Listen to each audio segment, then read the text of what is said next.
So you're driving down the road and all of a sudden you start to smell fuel. What do? You pull over. Immediately, first things first, you pull over. If you're mechanically inclined or in your driveway, there are a couple things that we can check, and we're gonna go over that right now. So I switched this Turbo Integra to E85, which smells kind of like whiskey, corn fuel. So when I smelled that driving down the road, I knew there was an issue. So there are a couple things that it can be. You have to check from, if you're smelling it in your car and you're smelling it from the rear, it's probably gonna be your fuel pump. That's not good. That's not something we're covering today. We're gonna cover the stuff in the engine bay. My smell is definitely coming from the engine bay. So we're gonna go check it out. You wanna get to a safe place and pop your hood. Once you've got your hood popped and you're in a safe place, you wanna check to see if there's any visible fuel coming out. Usually it's gonna be O-rings or loose fittings. Just keep that in mind. So I'm gonna start the car and we're gonna go check it out. Oftentimes if you smell fuel, it could be exhaust. You could have an exhaust leak. Oh, no. I see it right here. You can see it's coming out.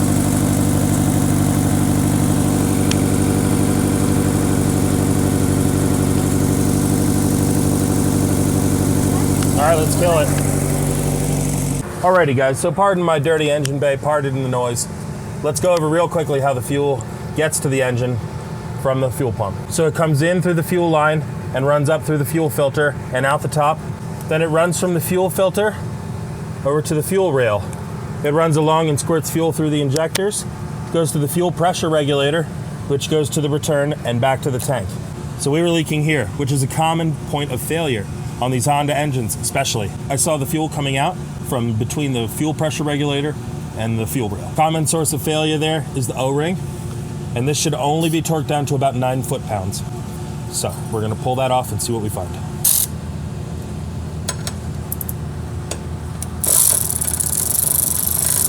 At this point, you are gonna leak a little bit of fuel out. I don't really have a rag handy, so I'm just gonna let that go.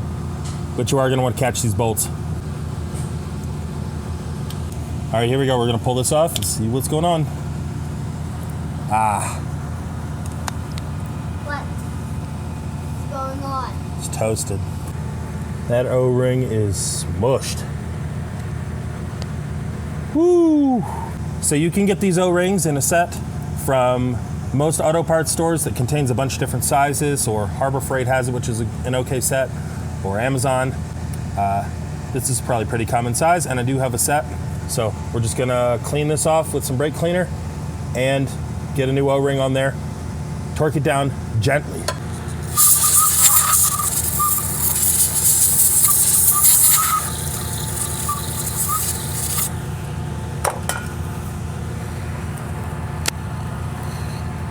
That'll be okay. That will still seal up very nicely. This is the multi-set that I have of O-rings. Should have something in here.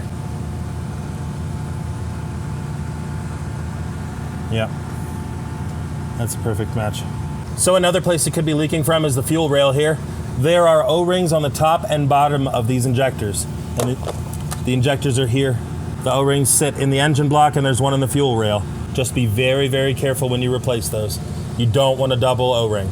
Another common leaking point is gonna be this fuel filter. There is a crush washer on here and on most cars, and you do wanna replace that every single time. Get off the leather.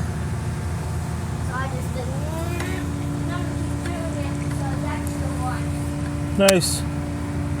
All right, that fits in there pretty well.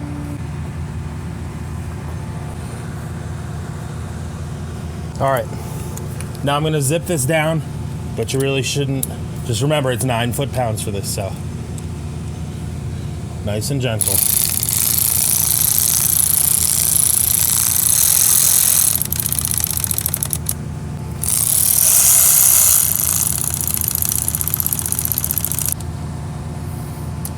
That's 9 foot-pounds. All right, y'all, so that was 9 foot-pounds. Remember, 9 foot-pounds is not very much. Let's check it out. Let's see if it's leaking. Dry as a bone. Alrighty, y'all. Had to tuck back in the car here real quick. So the other places that it could leak are from the injectors, from the O-rings going bad. Remember, if you seat these things, they need to be torqued down just enough. These are not high torque applications, so just keep that in mind. So hopefully this helped you out. Again, there are only a handful of places that it can be, so if you're mechanically inclined, this is something that you can fix. You can do it, just be careful, take it slow. I should have disconnected the battery, that's right. you should disconnect the battery. So basically take it slow, use fresh O-rings, and check on the specs for the torque, and make sure you follow that. Be safe. If you can't handle it, admit that and call a pro. Thank you for watching. If it helped you out, make sure you smash that subscribe button. Leave a comment in the comment section below. See you next time, guys. Peace out, Cub Scouts.